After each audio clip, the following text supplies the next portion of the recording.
नमस्कार दोस्तों, आप सभी का हमारे YouTube चैनल पर स्वागत है। दोस्तों, आज का यह आर्टिकल आप सभी के लिए बहुत ही स्पेशल और यूजफुल साबित होने वाला है। इसलिए दोस्तों, इस आर्टिकल को अंत तक जरूर सुनिए। दोस्तों, हमारी मानसिकता कुछ ऐसी है कि इस संसार में जितने भी लोग हैं उन्हें हम दो हिस्सों में बांटते हैं। पहला अच्छे लोग और दूसरा बुरे लोग। पर हम कभी भी यह प्रश्न अपने आप से नहीं पूछते कि कोई व्यक्ति अच्छा या बुरा क्यों बन जाता है। क्योंकि आवश्यक सवाल यह नहीं कि हम अच्छे कैसे बने, बल्कि आवश्यक सवाल यह है कि हम इतने बुरे क्यों बन गए हैं और हम बुरे काम क्यों करते हैं। दोस्तों, अगर आप भी इन दोनों प्रश्नों के उत्तर आसान भाषा में जानना चाहते हैं तो आज की यह कहानी आपके लिए ही है। दोस्तों, इस कहानी को अंत तक जरूर देखिए।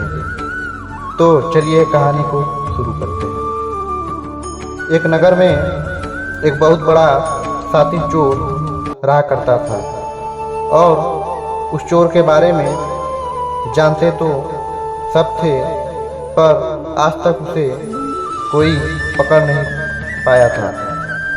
उस चोर ने अपना पूरा जीवन चोरी करने में लगा दिया हुआ था।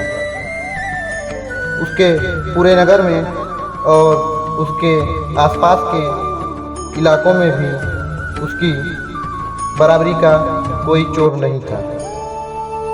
दोस्तों, उस चोर का एक बेटा भी था जिसे वह अपनी तरह एक शातिर चोर बनाना चाहता था।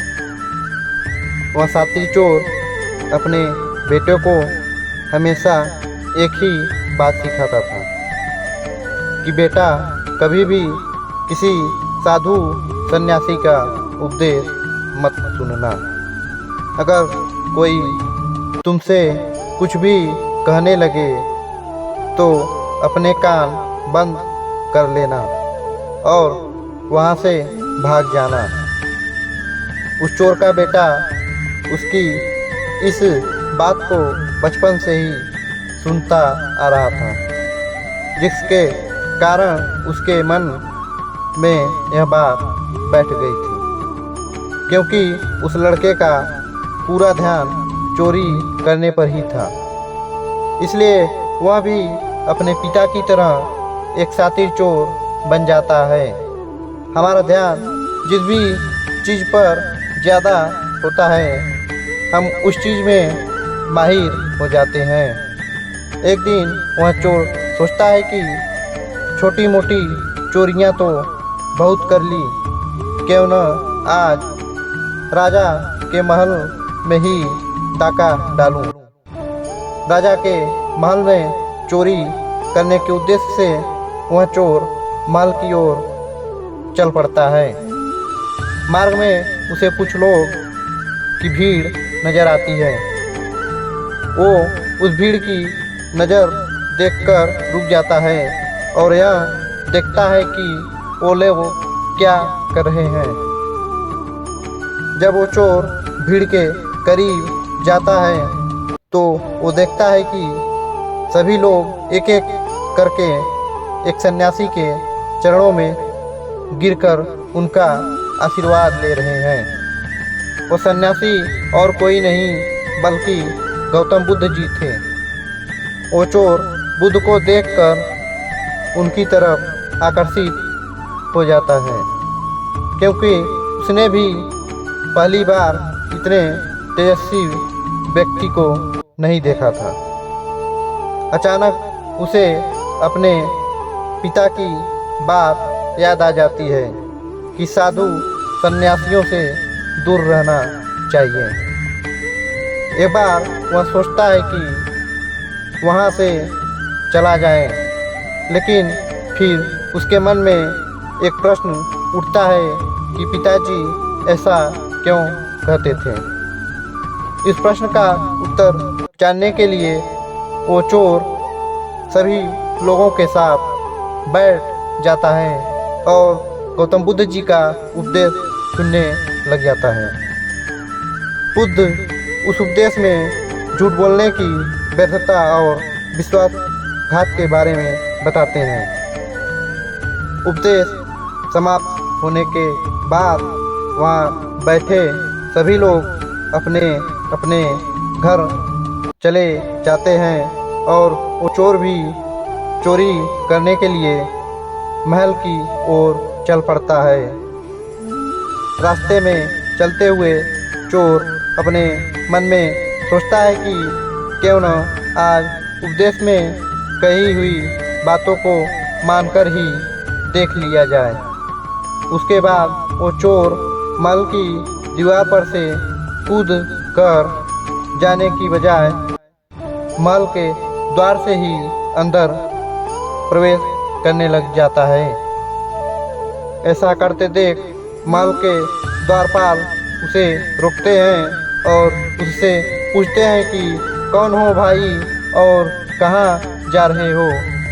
वो चोर द्वारपाल से कहता है कि मैं एक चोर हूँ और अंदर चोरी करने के लिए जा रहा हूँ।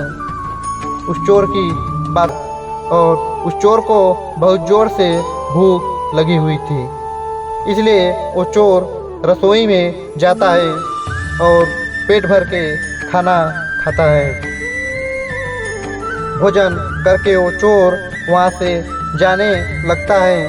तभी अचानक उसे बुद्ध की दूसरी बात याद आती है कि जिसका हमने नमक खाया है हमें कभी भी उसके साथ विश्वासघात नहीं करना चाहिए।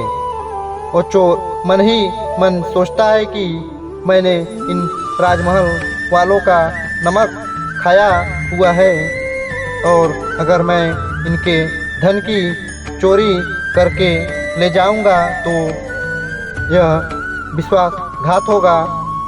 इसलिए वह चोर उस धन को रसोई में ही छोड़कर चला जाता है।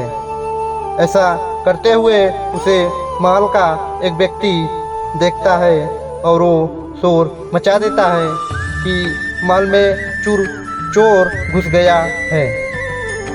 राजा के सिपाही उस चोर को पकड़ लेते हैं और उसे राजा के पास ले जाते हैं और उसके बाद राजा उस चोर से पूछता है कि जब तुमने धन को चुरा ही लिया हुआ था तो तुम उसे छोड़कर क्यों चले जा रहे थे। तो वो चोर कहता है कि एक सन्यासी के उपदेश के कारण। किसी के साथ विश्वासघात करना हमारी बुद्धिमत्ता नहीं है बल्कि मूर्खता है। जिसके भोजन खाकर हमें जीवन मिला है उसके साथ हमें कभी भी विश्वासघात नहीं करना चाहिए। उस व्यक्ति की बात सुन राजा प्रभावित हो जाता है और उस चोर से कहता है कि यदि तुम ऐसे उपदेश से बचपन से ही सुनते आते तो तुम कभी चोर बनते ही ना होते। जाओ मैं तुम्हें छोड़ता हूँ, लेकिन एक बात को हमेशा याद रखना कि सही संगत और सही उपदेश ही व्यक्ति का जीवन बदल देते हैं। दोस्तों, यह कहानी का उद्देश्य आपको सिर्फ यह सिखाना नहीं है कि आप किसी के साथ विश्वासघात ना करें या झूठ ना बोलें, बल्कि यह कहानी आपको सिखाना चाहती है कि आप बुरे तब तक की हैं जब तक कि आप सही उपदेश सुनना और सही संगत करना शुरू नहीं कर देते। जो कल आपने गलत संगत कर ली थी वही आज आपके दुखों का कारण है।